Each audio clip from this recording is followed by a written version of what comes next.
Yo, what is good, everyone? Welcome back to another episode of the Renegade Roundtable Podcast. I am Jeffrey Kirby. As you can see, we got our man Hunter with us.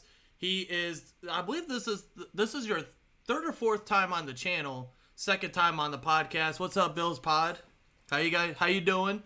Obviously, if you don't know, Hunter is a sports journalism student and also at the Ohio State. You got to make sure you add the Ohio State. Yep. And also, he is an avid Browns fan. So first off, if you want to go ahead and give him some L's in the comments for that, because honestly, the whole entire Browns organization is just a big fat L. But until then, obviously, we do have some stuff we got to get into. There's obviously a particular reason why we decided to have Hunter on with us as well. And that's obviously we're going to discuss the Deshaun Watson NFLPA saga.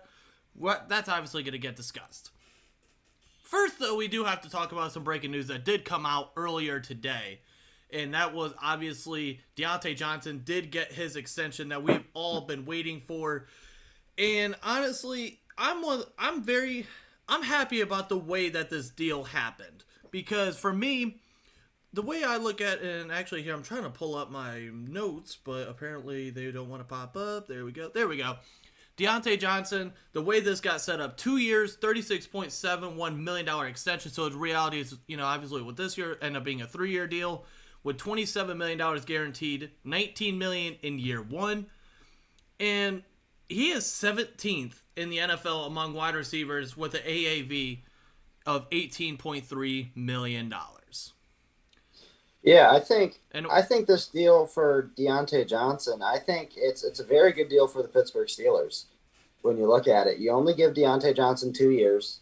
But I will be honest with you, I think this is kind of puzzling from Diontae Johnson's side. Yes. And that's what I don't understand. Sure, if you're Diontae Johnson, you get paid, but on this side, it's like, okay, I have 2 years now to prove myself with Mitch Trubisky, Kenny Pickett, and Mason Rudolph, whoever ends up starting out of those three. And let's be honest here, I know it's just training camp and as we're getting into the preseason, but we haven't seen really any good things about any of those three quarterbacks No at one all. has separated themselves from the bunch. Nobody has separated themselves. So if you're Diontae Johnson, I don't really understand why you signed a 2-year deal.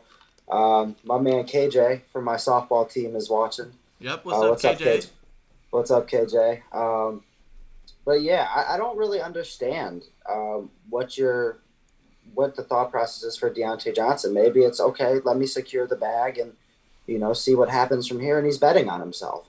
Yeah. That's perfectly fine. But it also doesn't make much sense because, like I said, you have 2 years to prove yourself as a top receiver in the NFL with a quarterback room that is not that good.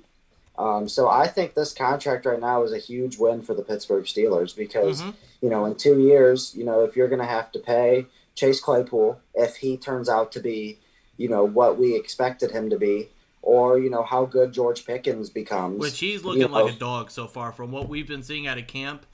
And obviously, I'm going to obviously say something because we have a lot of people that have been talking about George Pickens as they thought he was the best wide receiver in the NFL. I'm not going to be hypocritical because he's on the Steelers. I personally still thought Garrett Wilson was the best wide receiver in his class. What's up, Daniel? I'm not going to be a hypocrite when it comes to this. Obviously, I still think that Garrett Wilson, but I would love to see what's going to happen with George Pickens because he has that dog mentality of what Brandon Marshall had. And obviously, we didn't see the playoff success from Brandon Marshall, but he was a very, very, very good wide receiver during his time in the NFL. And I think if you could get that kind of production, you got yourself a stud. Yeah, and I think, Jeff, when you really look at it here, and I think this is why I love the deal so much from the Pittsburgh side of things, is because, like I was saying, you get the 2 years up from Diontae Johnson. If you don't want to pay him and you don't want to bring him back, I think you can say, well, we'll still have Chase Claypool. And I think George Pickens is going to be very good. Mm-hmm. I do. Even as a Browns fan, and as I hate to admit it, I think George Pickens is going to be very good. So I think you can say, okay, Diontae Johnson, we don't want to pay you. Okay. Diontae Johnson's kind of in that weird tier of receivers where he's good, but he's not great. Exactly. You know, He's not and that the tier 1 or of tier 2 wide right. receiver, but he's not. It's weird. It's a whole weird situation He's definitely a good wide receiver. He's just not a guy that you have to pay per se. You know what I mean? Exactly. And especially when you have George Pickens, who you just drafted. Okay, and then you have Chase Claypool, who we're expecting to blossom. From what we've seen, he took this offseason to really look at his maturity and realize that, what he was doing the last 2 off seasons just wasn't cutting it, and he realized he needs to mature, especially after the whole debacle of what happened in that Thursday night game against Minnesota, which I actually did live react to that game. If you remember that whole thing, him pointing at the first down with no timeouts left and little time on the clock.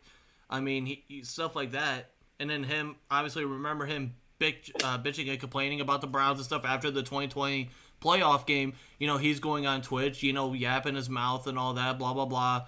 And so, I will say that is very bold for a rookie to do. Mm-hmm. Of all people in that situation. Yeah.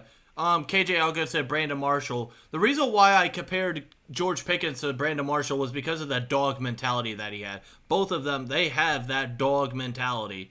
And he's just one of those players where if you could, again, get that kind of production out of him, the Steelers struck again. Yeah, absolutely. And I think they're going to. I think, it's hard to say because, going back to Diontae Johnson, I think I don't get it. So, yeah, here's my thing when it comes to this. But I can understand, too, maybe why you do this. Because this can work out on both sides. Obviously, it works out for the Steelers because right now you're in the situation of we're under whoever the quarterback is going to be right now. You have them for very little money. Very little Absolutely. money.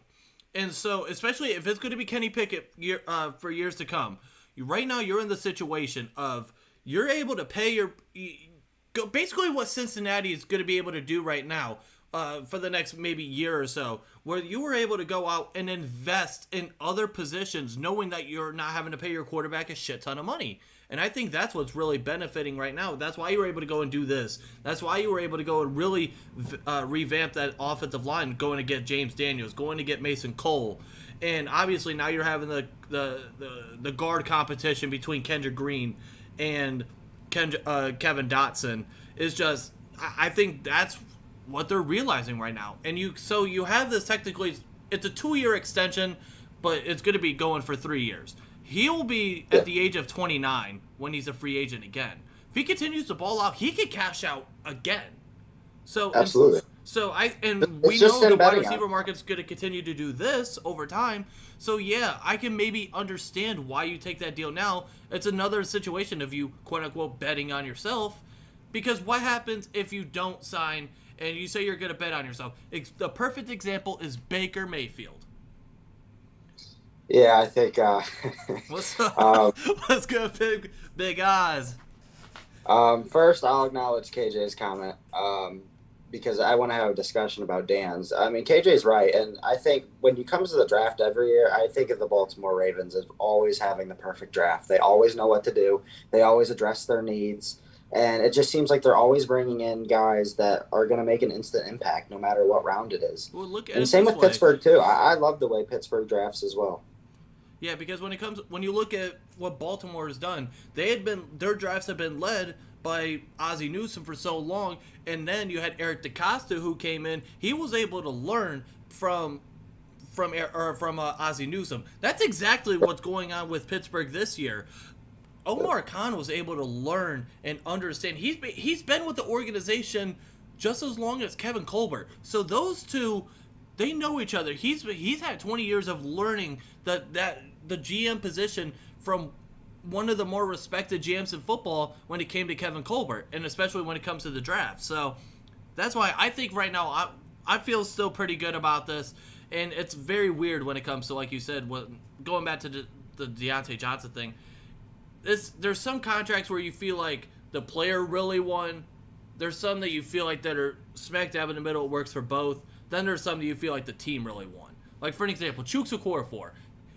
He somehow was able to get $10 million per year from the Steelers. That was a big win by Chooks Okorafor in his camp. This one seems a little bit more like the Steelers won this deal. Yeah, absolutely. And, going back, as we transition back to Diontae Johnson and his contract, Dan, our good friend Dan in the comments said Claypool just likes to talk too much, which we know that's true. But he said he's not even a top 5 receiver in the AFC North. And I think that's an interesting conversation we can have right now, Jeff, is let's see how many receivers in the AFC North are better than Chase Claypool, because I'll be honest right off the bat, I don't think there's a single receiver on the Baltimore Ravens that is better than Chase Claypool. I was getting ready to say, I mean, if we're talking strictly wide receiver, because obviously you could bring in like Mark Andrews, but we're not talking about adding tight ends here. We're talking receiver. I think Jamar Chase is number 1. Number 2, I would say, is Amari Cooper. I was gonna say Amari. Number 3, I would say, is Diontae Johnson. Number 4, I would. Do we think he's better than T. Higgins? Do we think he's better than Tyler Boyd? That's my T. Higgins is my number 4, and number 5, I'm gonna go Tyler Boyd. I think Tyler Boyd is better than Chase Claypool right now, but I think Chase Claypool was number 6 right there. Yeah, and I'm not, like I said, I'm not going to debate, or I do agree with what Dan said there. I mean, it sucks because he has the potential. He has the physical frame of his body. He should be dominating the NFL. And it's just right now, and I mentioned this last week, we need him to turn those 50-50 balls into at least 50-50 and not more like 10-90, which is what it's been with him. Use your big body. I like the fact that they're starting to use it more when it comes to motions and stuff. It's starting to look like a more modern offense because obviously now we have a more modern quarterback, playing the and that's the always one thing. And this goes back to my very first episode of the Renegade Roundtable podcast, and I mentioned that. I said I wanted to see what Matt Canada's offense was going to look like without Ben Roethlisberger. Because I said Ben Roethlisberger was not going to fit his system, and sure as hell enough, that's what happened.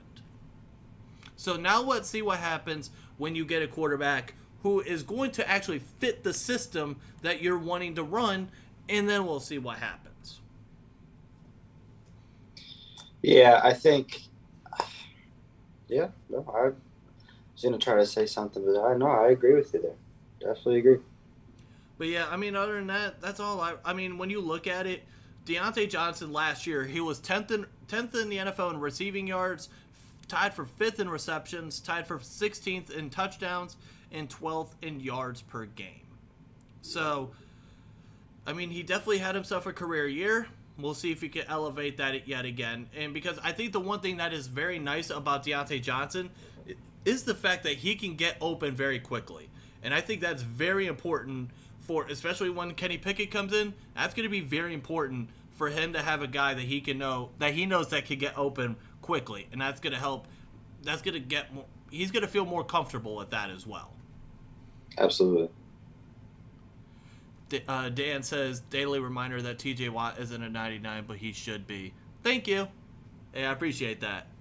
KJ says, could debate Rashad Bateman with Claypool too. Was hurt early in the rookie campaign, turned up later, even with Lamar missing games. And you're absolutely right, KJ. I was very impressed with what Rashad Bateman was able to do last year. And like he was one of your boys last year. He was one of my boys last year. It was him and Kadarius Toney. Yep, and hey, they both balled out. Kadarius Toney missed most games due to injury, but when he played, he was electric. And Rashad Bateman did definitely turn up at the end of the year, and I'm excited to see what he does as wide receiver 1 in Baltimore this year. So, I mean, I'm very excited, and he's right. I think Rashad Bateman's going to have a breakout year. So, yeah, it's going to be very I'm just very – this whole thing with getting off track for a second, this whole thing when it comes to Lamar Jackson and the quarterback situation is just so wild. It is. It's one of those good, Tony? Things. Speaking of yeah, that's Tony. Yeah, no, Kadarius Toney, my guy. I love Kadarius Toney. Like you said, Jeff, you know how high I was on him going into the draft last year and even during the year last year. I think I picked him up on like 3 of my fantasy teams because I was that high on Kadarius Toney. He's such an electric player, and it still puzzles me now why the Giants were trying to trade him in the offseason. But, I mean, you know what? I think Kadarius Toney balls out this year, and I'm very excited to see him with, Brian Daboll as, the new head coach there in New York. They said Daniel Jones has looked pretty good in camp so far. Well, what is so that'd be we got this, that is it pretty good for NFL quarterback, or is it pretty good for Daniel Jones' perspective? Because pretty good for Daniel Jones could still be. And that's fair, but I think the Giants could be a surprise team, though. I think if Daniel Jones improves a little bit, I think if Saquon Barkley can come back healthy, in that receiver room, Kadarius Toney, Sterling Shepard is still there, correct? I should remember. I believe so. They have someone in the receiver room now too. Kenny Galladay, that's who it is.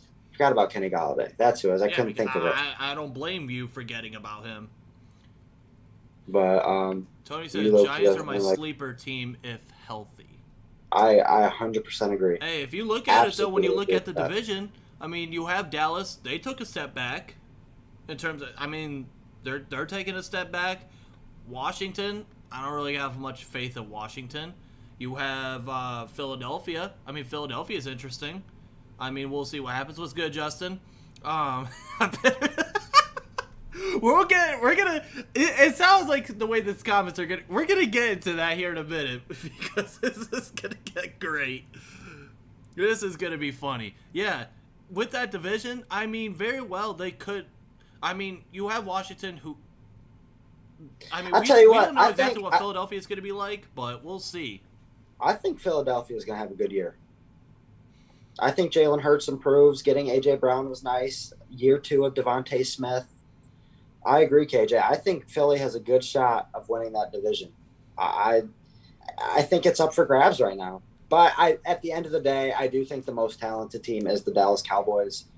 But we all know how Dallas is. I think the Eagles should win that division, and then I agree with Tony. I think that the Giants could be a sleeper team if they stay healthy, and I think the biggest X factor for that team is if Saquon Barkley can return to Saquon Barkley form. Which, I mean, he has not been able to do that in a few years. So, which sucks because I love Saquon Barkley. All right, I think it might be time. It's time. Let's do it. Okay, it's time for that everyone's been waiting for. Here we go. So, what I have in my hands is a copy of the decision. This is all 16 pages of Sue Robinson's decision. Now, obviously, we're not going to get into all of it.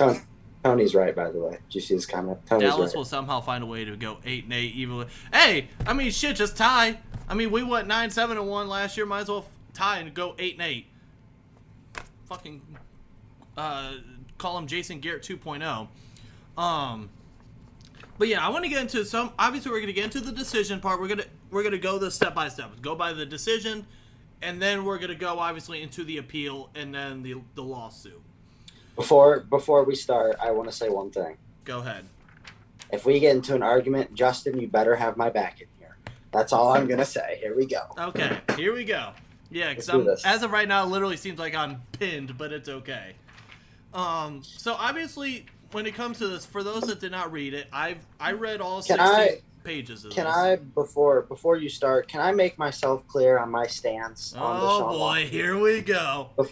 Just before we start, just so the people know how I feel about Deshaun Watson. Okay. Now, I am a diehard Cleveland Browns fan. I'll be honest with you, I love Deshaun Watson. I do.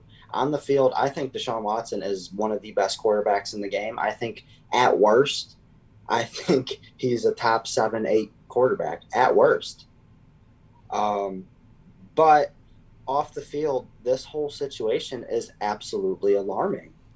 And now it's hard because when 24 women come, and don't get me wrong, we see people lie on pro athletes all the time. for money. We see women do that. It's happened multiple times before, many times before. But also, in this case, too, it's very hard to believe that 24 women are lying.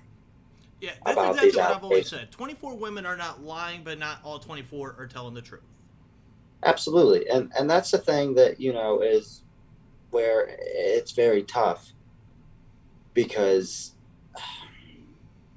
as a Browns fan, you finally have a franchise quarterback. Okay. And you finally have someone that you can trust to lead the offense. And when is the last time the Browns have had that, honestly? And, after, when we just went through with Baker Mayfield, you get Deshaun Watson and the whole city's like, oh my gosh, like we have a franchise quarterback. We're going to do this. And it's like this happens. So that's my stance. I love Deshaun Watson, but it's clear he does have some issues off the field, it appears. But, we just got to leave it into the hands of the NFL. I will continue to support the Cleveland Browns to the day I die, and that is if Deshaun Watson is the quarterback, and that's also if he's not the quarterback. I would love to see him play in a Browns uniform because he is a talented quarterback. I think, but we have to let this play out and see what happens. But I pray to God that if he sues the NFL, he gets to play in week 1. Well, we'll get into that here in a little bit. So obviously, I want to talk about some of the meat and potatoes of this decision, because obviously I don't blame honestly some people for not wanting to read 16 pages of this. I do not blame you whatsoever. I did because I knew we would talk about it, so I put myself through it to do it. And I highlighted some certain parts of this that I want to discuss. This was the first part, and this was one of the sections. It was called The Record.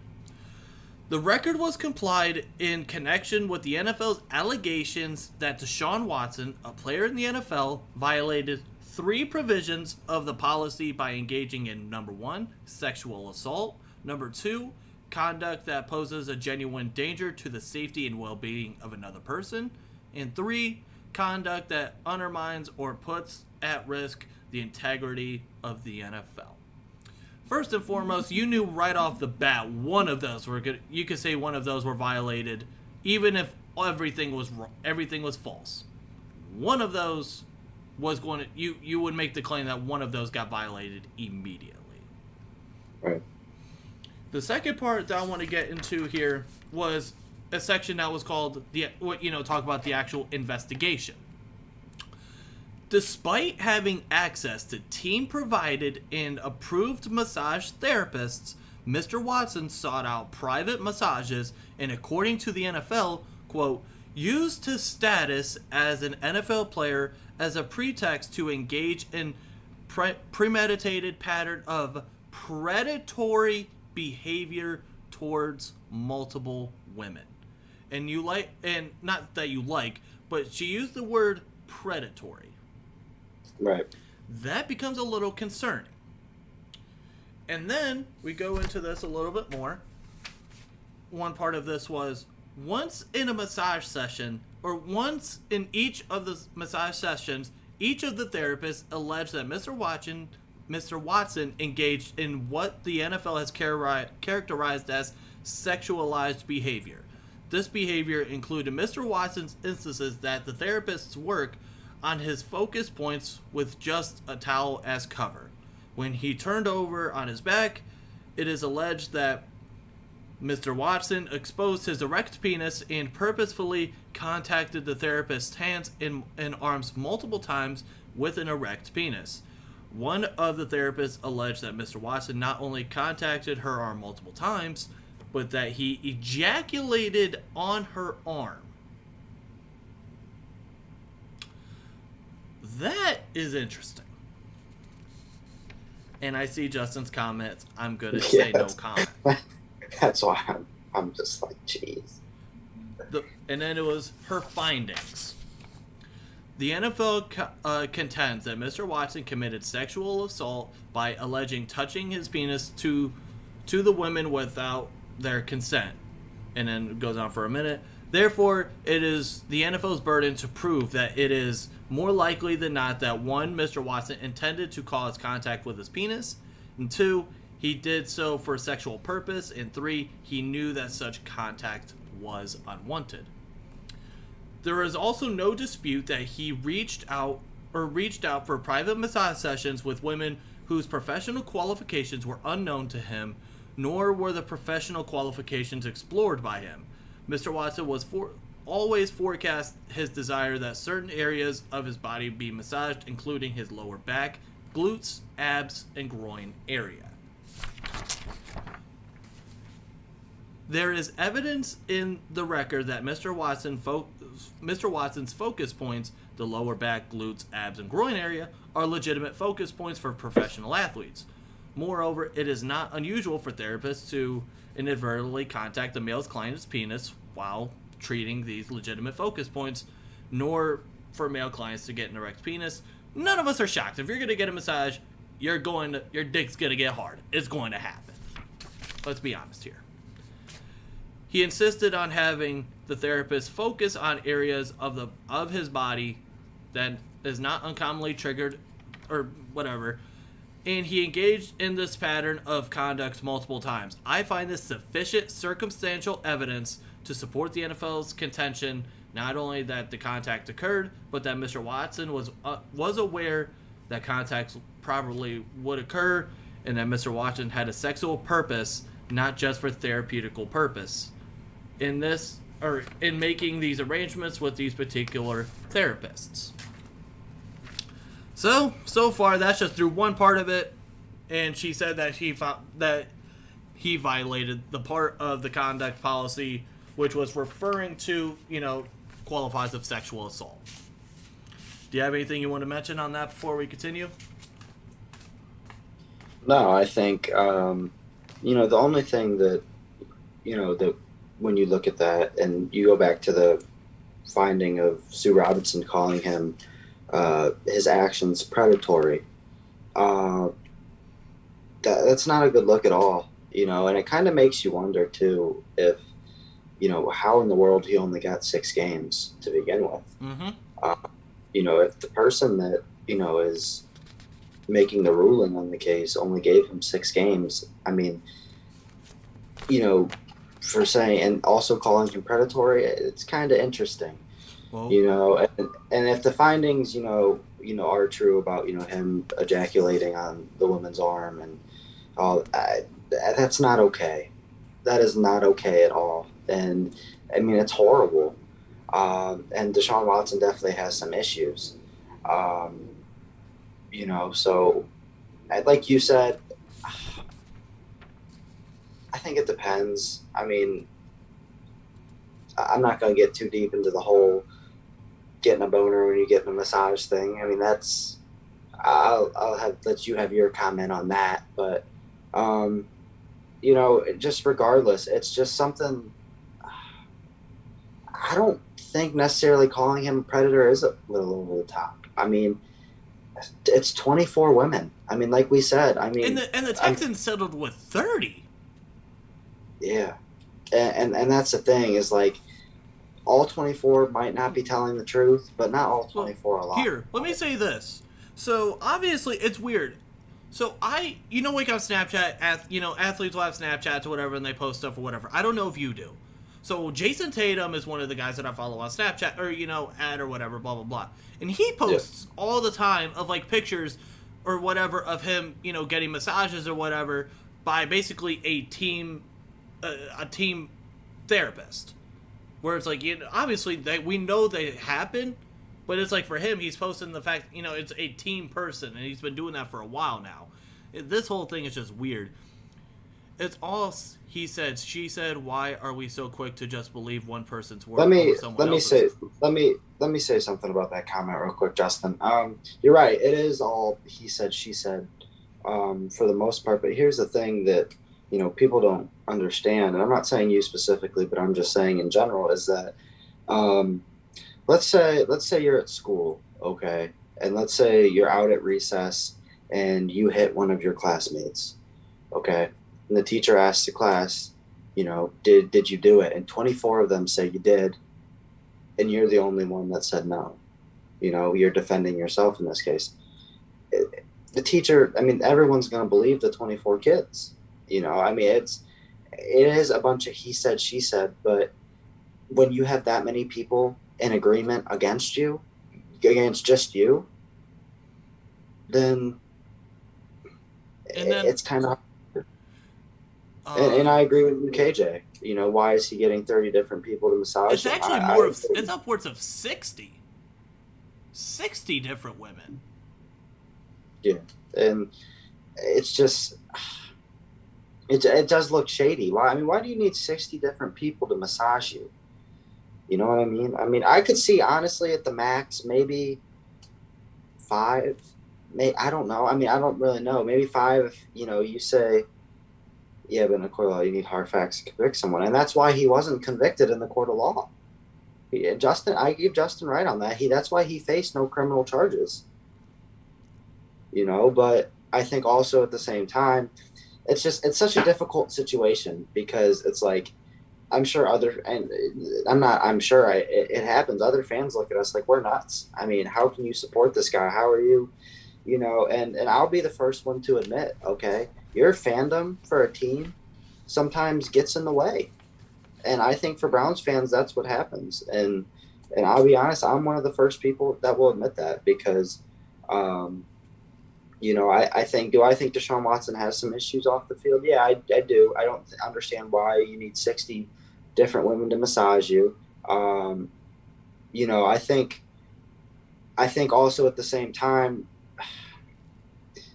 it's very hard because as a Cleveland Browns fan, you want nothing more to see Deshaun Watson out there because let's be honest. Jeff, let's be honest here. I can talk to you as an honest Pittsburgh Steelers fan because I know you're a Steelers fan. You hate the Browns, but you will be honest with me. Deshaun Watson at quarterback with this team around him are legit Super Bowl contenders. Well, you remember, what did I say? I know you watched my video a few months ago when I reacted to the Browns trading for him. Yeah. I said that exact thing. I said for the first time in my life, I think that the Browns were legit contenders. And here's the thing, too. Yes, they're Super Bowl contenders. If Deshaun Watson missed 6 games, like Sue Robinson handed out, I still think the Browns are Super Bowl contenders if he missed 6 games. And then, I hate Caleb. I think... That's Caleb. I think that, yeah, I know it is. And, I think even if he misses 6 games, I still think the Browns are Super Bowl contenders. But now, it looks like the likely options are, with the NFL appealing, is he misses a year, or he misses 12 games and, he gets a hefty fine. If he misses 12 games, are they Super Bowl contenders? Probably not. It just depends on where Jacoby Brissett, what he can get them to. But if they're 500 or a game or two above when Deshaun Watson comes back, if that's 12 games, you might be able to sneak into a wild card. It just depends. But I tell you what, if we can make the play, here's the thing. Even if the Browns get the last spot in the playoffs with Jacoby Brissett carrying the majority of the way and Deshaun Watson's back by that point, I still think the Cleveland Browns can make a deep run, even with that last, Why not? Because look at it. Say he misses 12 games, okay? He still gets 5 games under his belt. Sure, it's not what you'd like, but it's 5 games. It's not like he's making his debut in the wild card game. He still gets 5 games. He's been in training camp. He knows the offense. Sure. The biggest thing for Deshaun Watson coming out of this is he's arguably hasn't played football in 2 years. Yeah. What's going to happen? And I'm not as worried about as other people because other people are like, oh, what if he hasn't played football in a year? And that was the but we could also argument. Look at what happened with Michael Vick. You could say that he didn't play football for God knows how long. He came back and he came back and Tony, so y'all think this suspension will be longer? I'm gonna be honest with you, Tony. I do. I think now it's either gonna end up one of two things. I think the NFL is gonna get what they want, and I think they're gonna get a year, or B, I think he gets suspended 12 games and he gets fined, a hefty fine. And the reason he's going to get 12 games, Tony, is because the NFL really does not want him to play in Houston in that game. They do not want him to play in Houston. Actually, at all. no. That is Here's the thing. If he got 12 games, his first game back would be in Houston because that's week 13. Oh, wait, no. You're right. Never mind. I'm losing my mind. Yeah. So, yeah, because you have the bye week. So, yeah, that would be the final game. So, his first game then would be at Cincinnati. I got mixed up. No, you're good. But here's my thing on this. I think there's two sides to this. I think if you were the Cleveland Browns organization side, you'd rather have the year. Can I say one thing real quick? Go ahead. Going back to Tony's comment from earlier that I read, I just want to say, he said they don't want us to win, Hunt. And this is the thing I want to say about that, because I know it's different. I could agree with that, different. Justin. I know. Yes, I agree with you, Justin. But going back to Tony's comment, the thing is, you want to make an example out of Deshaun Watson. That is what they want to do, and that is what they have said. They want to make an example out of Deshaun Watson. I get it. 24 women, it looks awful. And maybe if it was one girl or two, then this thing is over by now. The NFL doesn't appeal, whatever. But here's my problem. You look at Robert Kraft.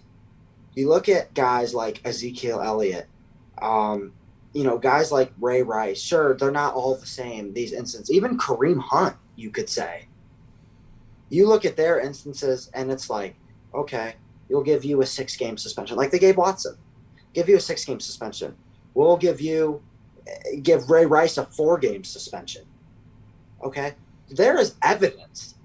And that is my biggest problem too. There is no cold hard evidence that Watson, now like going back to it, 24 women, yes. Ray Rice beat a woman on camera. In an elevator, on camera. Cold hard evidence. Mm-hmm. I mean, I hate to stress it like this, but he beat the hell out of his wife in the elevator that night. And I remember watching that video when I was like 11, 12 years old, and that was hard for me to watch at that age. And the NFL goes, yeah, well, you just beat the hell out of your wife, and we have the proof. We'll give you 4 games. What? Now I get it. Yeah. That was 10 years ago. That's well, 10 here's years the thing ago. with that. When it comes to that, yes, we can say that the NFL, in terms of their discipline, is very, very, it's very inconsistent. I guess the point I'm trying to make is I think it's bullshit that they choose Deshaun Watson. That say, hey, we're going to make the example out of you. We've let this shit slide for too long. You know what, Deshaun Watson? We're going to start with you. You're going to be the example from now on. I think that's bullshit. And that's just me personally. And maybe it's because I'm a Cleveland Browns fan. And I think that is honestly, and it's part of it. I will say it is part of it, but at the same time, the NFL is not consistent. Oh yeah, we all that. And it's like now they're saying, oh, we want to be consistent now. And no, I think it's bullshit. That's how I feel. But it all at the end of the day, it's whatever. Yeah. All right, so we get to the 6-game part, and obviously, yes, there was some outrage. A lot of outrage from different people. And from my perspective, the way I look at this, and I'm doing my absolute best when I talk about this and taking my Steeler fandom bias out of this. I'm looking at this, I'm going to try to look at this as level-headed as I can. I want to make that very, very clear. Because I've gotten accused of that on multiple occasions. I'm going to try to do this as even-headed as I can. There was a lot of outcry when all this stuff happened. And yes, what Justin, he mentioned in the comment earlier that they care, or, they're doing this because it's basically, what was it? They care about the public backlash. Yes. And what did I tell you? What if I told you, Hunter, on multiple occasions off air when it was just you and me on FaceTime? The NFL is one big PR firm. They care a lot about their PR. And that's why when you would... It was almost like you were starting to get irritated at me when I would mention anything involving a year. And I understand why. Because obviously you don't want to hear... On one hand, if you truly don't believe it, that's one thing. And it's your team, so you don't want to believe that's going to happen. I truly get that. But again, when it comes to this, the NFL is one big old PR firm. They care about their PR, and that's why they're going so crazy for this. Because now they want to show that, like, okay, yes, right now when we're in a big active movement of women being in sports and getting more women involved, and obviously you have more women reporters and stuff like that. One of my favorite reporters in all of NFL media, Aditi. We all know this. She's one of my favorite.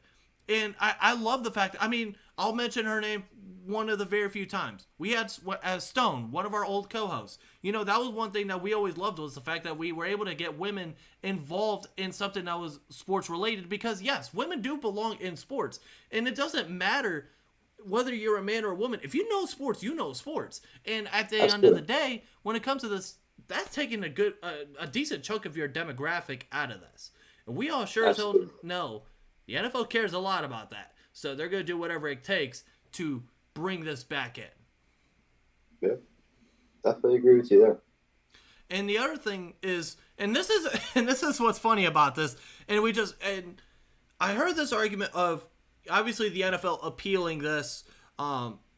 We hear, well, this doesn't look good because you're appealing a women's decision, a woman's judge decision on this whole thing. I mean, fuck you, Justin. That's funny. But no, it's like, you know, you hear that argument, and in my opinion, I'm like, listen, it didn't matter if it was Judge Joe Schmo or if it was Sue Robinson. The NFL, if it wasn't a year, it was going to not happen. And I think, real quick, back to a comment I wanted to make before you were getting ready, you finished up your last point. If you're the Cleveland Browns stake, you want this to be a year. The reason being, because of the contract. That contract will toll into next year, and now you'll still have 5 years of Deshaun Watson, and you still have it to where he's only going to get that base $1 million salary.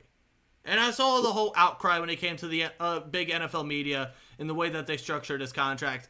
I was one of the very rare non-Browns fans that knew they didn't do that just for him. That's how they do all their contracts. I understood that. But it was just, this whole thing is just so messed up. But if you're Watson's, I always say, what is another thing that I told you? I said 12 games was the worst case scenario for the Cleveland Browns. Because of the fact that not only does, you know, obviously it's a significant part of the season, but also now next year you have a $50+ million cap hit. Well, here's my thing too, is, you know, going back to Sue Robinson being involved in all of this, and I agree with most of the takes saying, why is Sue Robinson? So what's the point of even getting Sue Robinson? Okay, so here's my thing.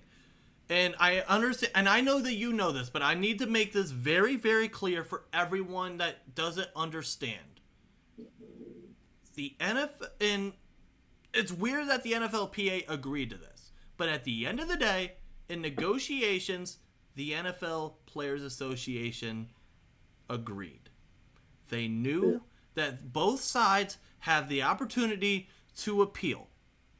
They have it's equal opportunity. They did not exercise their right. The NFL did. At the end of the day, and even Judge Sue Robinson or whoever the next appointed third-party arbitrator, whoever that's going to be next, they're going to be understanding of that as well. Yep. So at the end of the day, why the NFLPA agreed to that, we don't know. What the hell the NFL was never going to give up that kind of power to begin with. But it was the fact that they agreed to this. And I think that's the biggest part that a lot of people kept on forgetting. You're right. So, obviously, and then we go into, obviously, the appeal part. The NFL, we all knew the moment that 6 games hit, the appeal was going to happen. It was going to be a matter, it had to have been done by 9 a.m. today, but most of us understood if it was going to happen, it was going to happen yesterday because they want to try to keep today as much positive as possible. Obviously, with, you know, the Hall of Fame enshrinement, the Hall of Fame game, that's going to be happening here in about an hour and 15 minutes, which there will be a reaction video to that, so make sure to go subscribe. So be sure to go do that. They wanted to try to make today as positive as possible. They wanted to try to keep all this out of at least today.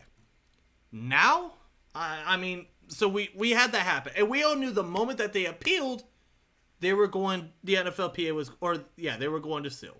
You knew it was going to happen. And here's what's funny about all this. And in this thing as well, in the decision as well, when you read it, she did also mention Brady with the Deflategate. And we know, for those that do know or that don't know, the last 2 times that the NFL or a player in the NFLPA sued the NFL, they lost. Happened with Brady, but the thing is with Brady, obviously when you appeal and you file an injunction, the suspension freezes. So if this continues to go on into week 1, he will be out there week 1 versus Carolina. And remember what happened with Zeke. Zeke was a guy that he got his suspension smack dab in the middle of the season. So, Jeff, what would you say percentage-wise right now? What would you say the percentage odds are that Deshaun Watson is the starting quarterback for the Cleveland Browns week 1 in Carolina? I think there's a pretty decent shot. I say 50. I have to go 50-50 because I just simply don't know. And this is something. Because here's the other thing too, real quick. Let me say this part too. And this is a part too that is interesting to me. If you're looking at this, so you file the injunction, you take this to federal court. If you're a federal judge, you look at this, you read it all down or whatever, blah, blah, blah. I'm looking at this and saying, look, you guys agreed to this in your guys' collective bargaining agreement. This is a private enterprise, and contract negotiations, you guys agreed to this. There's not much you can do about it. That's all I can say. Yeah, and the one thing I wanted to say was I actually saw this a while ago. I mean, before this even started. I want to say this was back in April or May, or even March when we traded for Deshaun Watson. Is that if this thing goes to court, which it's going to, it looks like it, if Deshaun Watson sues back, which he's going to at this point, it's very obvious, I think, that he's going to, unless he gets 12 games. God, Jeff ain't a federal judge. Because it's just something that you didn't want to hear. That's why. Got it. They said Deshaun Watson could get suspended for a year, but it might not happen until next year. Oh yeah, and saying that he goes could. Back to there is a. I will say, and I don't want my fellow Browns fans that are watching right now. I don't want to get your hopes up or anything at all, but there is some shot that Deshaun Watson plays this whole year. Because the reason why I can agree with that is because look at what happened with Brady and Deflategate. He didn't get his suspension until the following season. So yes, and that's something that I didn't get a chance to mention too. You have the situation of Zeke where it happens smack dab in the middle of the season. I believe it was 4 or 6 games. Happens smack dab in the middle. Or you could have it where this drags out the whole year, and then you go into next year. Knowing our luck, that, he's going to end up starting week 1, and he's going to end up playing the whole year, and he's going to go, have an incredible record, and he's going to have an incredible year, and then, week 10 or 11 is going to roll around, and he's going to get his suspension and be suspended the rest of the year, and we're screwed. That's what's going to happen. Yeah, it would be what I saw was, knowing the Browns' luck, though, he'll go out week 1, he'll throw 2 interceptions, and then get the suspension. That would also. And what's funny? That would be equivalent to Baker Mayfield in 2019 against Tennessee, where he has that game and then he gets suspended. That would be that kind of luck. Yeah, well, if we would have known how Baker Mayfield played in 2019, I would have gladly taken the suspension. So yeah. And here's my thing too, and this is something I want to ask everyone as well. When we look at this and we hear about settlement talks. And we got the number 12 games and a fine. Look at this in this perspective. If you're Deshaun Watson, because it seems like some media members believe he's been given bad advice to begin with. Yeah. If you're Deshaun Watson, and the NFL says to you, we'll give you 12 games and a fine, this is all over.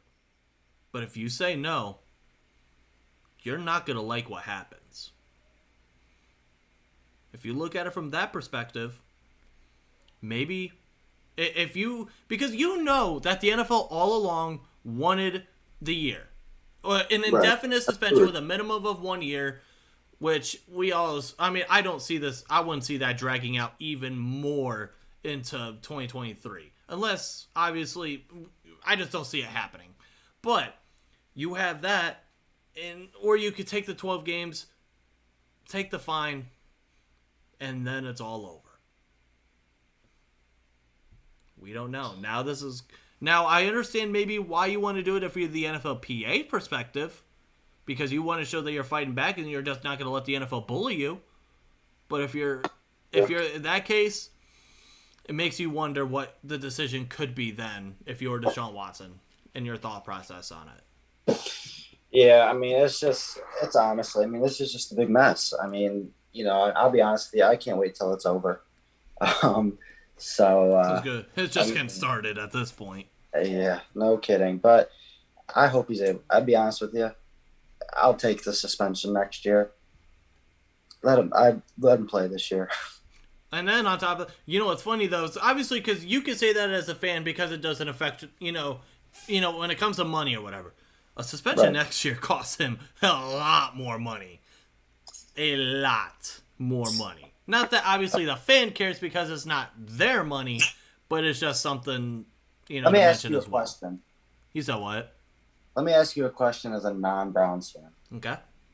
What was the general reaction of the whole NFL, fans, just the whole NFL world, everyone in general, if Deshaun Watson is able to play this whole year, okay, and that he ends up leading the Cleveland Browns to a Super Bowl win? If after all this happens and he goes to court and this is all being appealed, and while he's supposed to be suspended, but he's not because he's appealing it, he goes and wins the Cleveland Browns a Super Bowl. I think how it'll look, I don't know. Because on one hand, I can feel some people saying they feel good for you guys because you guys have you guys haven't been to a Super Bowl and you win. I'd be honest, but then on the other hand, I could also see it to where it's like, fuck you. You guys have all been supporting this guy. And yeah, no, I think even if we win the Super Bowl, I don't think anyone will be happy for us. I'll be honest with you. I think we're the most hated team in the NFL. Oh yeah, right now you guys right now are the true villains. Good, keep it that way. It went from you guys being one of the more loved franchises, or a franchise that got a lot of pity from other fan bases, or you got made fun of, but whatever, to now literally being the most hated franchise. Like for me, I mean, obviously, the Steelers are one of the more hated franchises in the NFL because obviously it's just what happens. Obviously, we did have Ben, and then on top of that, the winning and all that, it's going to happen. But like for an example, like I wear a Steeler jersey, and I'll just use the example of Cleveland at first. Every time I do that, I definitely get some shit talking to me, which I understand. But I wear it in St. Louis, not that much. Not many people are going to care. You go and wear a Deshaun Watson jersey anywhere, people are going to give you looks. You're going to get some looks. Oh, yeah. Now, I think it's a little bit different if you're wearing like a Nick Chubb jersey. Because Nick Chubb is... I don't think you can't hate the man. You cannot hate Nick Chubb. Myles Garrett? I mean, obviously Steeler fans will hate him, but that's obviously, that's a whole different story. But for the most part, you wear a Myles Garrett jersey. Not that big of a deal. You wear a Denzel Ward jersey. Not that big of a deal. But you go and wear a Deshaun Watson jersey. I don't care if it's in St. Louis, if it's in Cheyenne, Wyoming, if it's in New York, if it's in Florida, whether it's in California, Washington, Oregon, it doesn't matter. You're going to get some looks. You're right. Which is something that's going to be very interesting. It's going to be a very new turn for you guys. Again, going from you wear a Brown jersey to people's, either feeling bad for you or, something like that to now you're going to get the look of hell. Oh, yeah. No, absolutely. What? Yeah, I mean, yeah. I'm just... This whole thing is just getting started. God God damn it, Caleb. Unreal. Knowing him, he would probably want an Aaron Hernandez jersey. I'll buy you one, Caleb. Oh, good Lord have mercy. Don't take me serious. You said what? So don't take me serious. All right. Well, other than that, so is there? And obviously, I want to give the chance. I want to give everyone in the comments a chance to take, or if you guys have a question for us, or if you guys want to make a comment on this as well, go ahead. And obviously, we've gotten a shit ton of interaction on this, and I do appreciate everyone. The World Wide Web, my boy. KJ. Oh, man. Yeah. I do want to say thank you everyone for guys also for commenting a lot. We got a lot of interaction today. So yeah. I do appreciate that a ton, and we obviously want to continue that. Since we got 5 minutes left. Well, we can go on as long as we want. Do you mind if I talk trade deadline real quick? Go ahead. Real quick. MLB trade deadline happened a couple days ago. And we saw probably the biggest trade in MLB history to this point with Juan Soto going to the San Diego Padres. And I just want to say, I love what the San Diego Padres are doing. They're pretty much saying, screw the farm system. It's time to win now, and we're going to do whatever we can to do that. Now, it's going to be very hard for them sharing a division with the LA Dodgers, probably the two most stacked teams in baseball. But I love what they're doing. Going and getting Juan Soto is incredible. Brandon Drury, Brandon Drury last night, they all played in their first games together for San Diego. Brandon Drury hit a grand slam. And then he almost hit another home run today, but got robbed. Soto hit a triple. Soto hit a triple. Okay, Daniel. Also, another thing, Guardians. I hate how the Guardians did nothing. Are you surprised, though?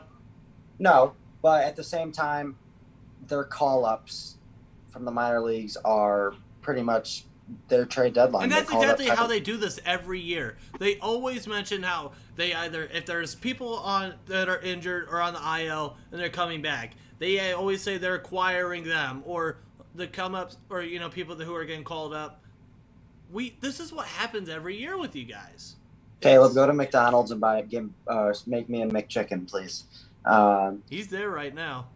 Good. Make me a McChicken, please. I'll come get it in 2 hours. But anyways, I really liked the Guardians calling up Tyler Freeman yesterday. And then he makes his major league debut. I love their lineup tonight. They're facing Justin Verlander, obviously, who's been arguably the best pitcher in the game this year. The average age of the Guardians lineup tonight is 25 years old. Oh my God. I mean, Will Benson is getting his first career start in center field. Tyler Freeman's at shortstop. Nolan Jones, Stephen Kwan, Jose Ramirez. Ahmed Rosario is DHing tonight. What are the odds of that happening? I just love versatility. Ahmed Rosario. I just love the versatility of this lineup. And, I think I'm not surprised that the Guardians didn't do anything, but just after looking, KJ, I actually disagree. I didn't want Wilson Contreras just because he would have been a rental this year and he would have cost a lot. I don't think this team is a World Series competing team yet, but I mean, you never know. I mean, we've seen worse teams than the Guardians right now win the World Series. Look at what happened with the Nationals in 2019. And that's exactly what I'm saying. Sean Murphy would have been the guy for me. Mm-hmm. He has 3 years of control. But they wanted Valera, Williams, or Espino, one of those three. And I'm not getting rid of one of those three for Sean Murphy, especially with the way Bo Naylor's been hitting. And the fact that he's already 27, so obviously you would get him. Yeah. He'd become a free agent when he's 31 years old. Yeah, but I wouldn't mind it though. I mean, if you platoon Bo Naylor and Sean Murphy, I mean that's fine. I mean that's two great, good hitting catchers right there with the lineup we have now. I think the only thing that bothered me about the trade deadline is the fact that, us, the White Sox, and the Twins are all separated by 3 games. We're 1 game behind Minnesota, Chicago's 3, and Minnesota is the only team that made sizable upgrades. I could give a shit about Chicago. Good. I'm glad Chicago didn't make any trades. Chicago's going to burn anyways. I mean, they have a lot of free agents. They have no farm system. I mean, they're gone. I get why Chicago did it. But here's the thing. The Rays and 20 were a worse team on paper. You're right, but those are the Rays. The Rays know how to develop talent. I mean, they're just, but I mean, getting back, I mean, the Guardians, like I said, the White Sox, I understand why they didn't, But the Minnesota Twins go out and get Tyler Mahle. They get a good starting pitcher in him. They go out and get Michael Fulmer. They went out and got Jorge Lopez, too, the all-star closer from the Orioles. The bullpen was their biggest need, and pitching was their biggest thing they needed to address, and that's exactly what they did. I just wish the Guardians would have done another move than getting a minor league reliever, from the Twins. So you are still rent-free, and Tim said, Justin. We will never forget that. I swear I will never forget that. But I just wish they would have done something, got another starter, got Sean Murphy, or, picked up some more relieving pitcher. I'll tell you what, after seeing what the Padres traded for Josh Hader, I mean, could you imagine a eighth inning, ninth inning duo of Josh Hader and Emmanuel Clase? I mean, there's no team beating that, And when it gets to the postseason, I mean, it's all about pitching.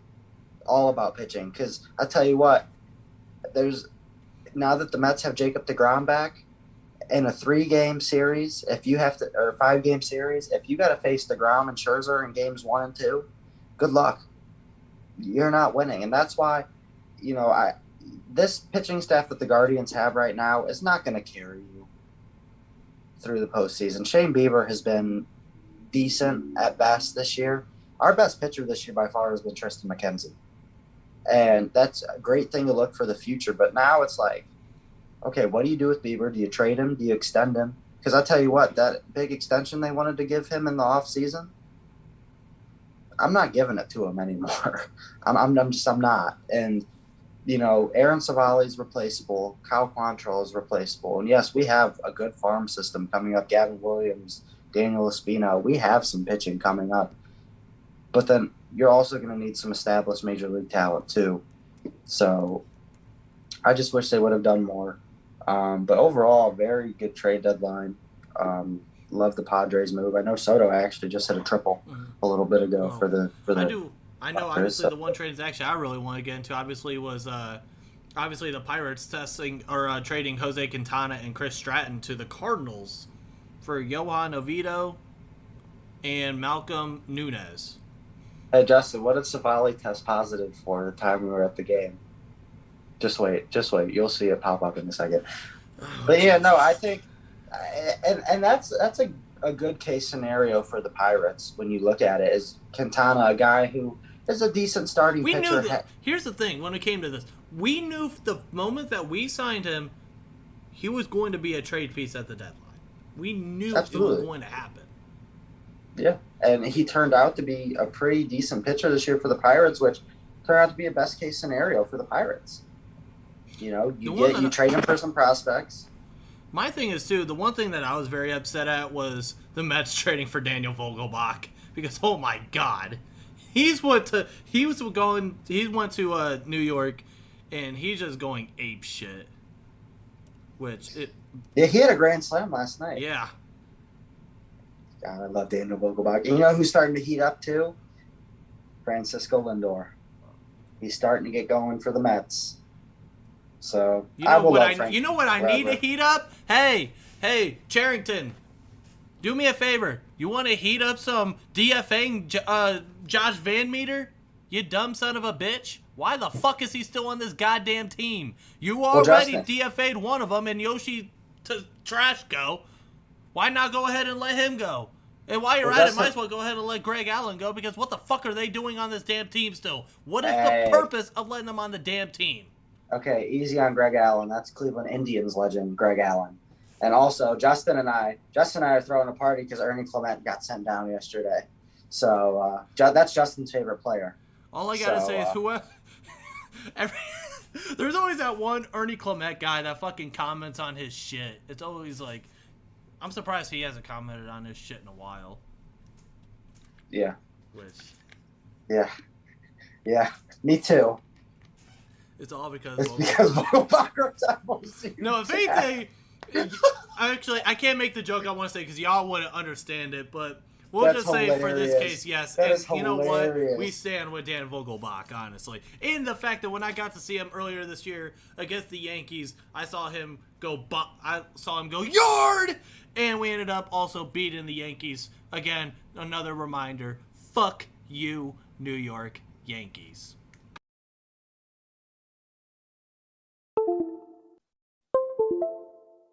I don't know if I'll be on another show with you soon. So after the trade deadline, after everything, what's your World Series prediction, Jeff? As of right now, World Series prediction? Who over who?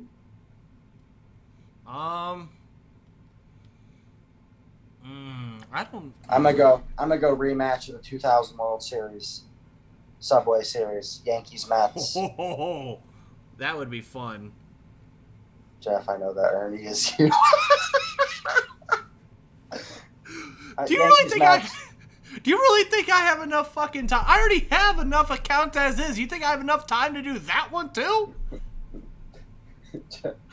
Yankees Mets. I got the Yankees winning the World Series. God, I would hate that so much. I really just here's my thing. I just want to see Aaron Judge do what he's doing. Let him continue his tear because honestly, it's historic, and I just want to see them lose in the ALDS. I'd rather see the Astros win than the Yankees. I don't hate the Astros. I don't hate the Yankees. I don't hate Oh, either. I despise the Yankees. Oh, I know you do. The Yankees are up there with my hatred for the Cincinnati Bengals and the Michigan Wolverines. The Michigan Wolverines? Fair. That's my... Yankees over Braves. Yeah, I can see that. In that case, I would definitely be... It's weird because I know a lot of Cleveland fans would not want to root for the Mets because they would want to root for him because of Lindor, but they would also maybe want to root for him because of Carrasco. I don't know though. If the Mets, I did tell him. If the Mets play the Yankees in the World Series, I don't know. The Mets might win. Going back to what I said earlier about the pitching, Scherzer and DeGrom. I mean, that's Taijuan Walker, Carlos Carrasco, Jeff Hurd, Subway Series. Looks purple. You know what? Okay, that was funny. Bro, just good. For that, I'm literally going to go get Subway after this. Not sponsored, by the way. Not sponsored, but I'm definitely going to get some Subway. Eat fresh, man. By the way. We good for tonight? Huh? We good? I think we're good. Yeah, I mean, other than that, I mean, this was definitely a hell of an episode, we'll say the least. I told everyone this was going to be one for the books, and I sure as hell say it was. But I do want to say, again, thank you everyone for tuning in. If you guys have not yet, go and hit the red subscribe button. We're 11 subscribers away from 500. Also, fun fact, we are like 1,000 views away from hitting 100,000 total views on the channel. So that's something that's pretty damn cool. And obviously, the reaction grind is going to be officially starting tonight. We're going to be reacting to the Hall of Fame game. And the Cleveland will 100% root for the Mets. I mean, I can see it because of the Yankees. Yeah, I can also see people not wanting... They'll probably do it, but they would want Lindor to go like, oh, for whatever. But that's true. Other than that, like I said, thank you, everyone. Obviously, the grind continues. Tonight, we're going to be reacting to the Hall of Fame game, and it's just going to be a grind from there. We're going to see a shit ton of videos here on the channel. I still need to get out some more schedule reactions, schedule predictions, so there's going to be a lot that's coming here in the next few months. But again, thank you, everyone, for tuning in. I hope you guys are having a great weekend. Stay safe. Hunter, do you got anything else you want to say before you get on out of here? No, I think I'm good, man. All right. And until then, have a great week. Stay safe. Fuck the Browns. Go Steelers. Peace out. Fuck Pittsburgh.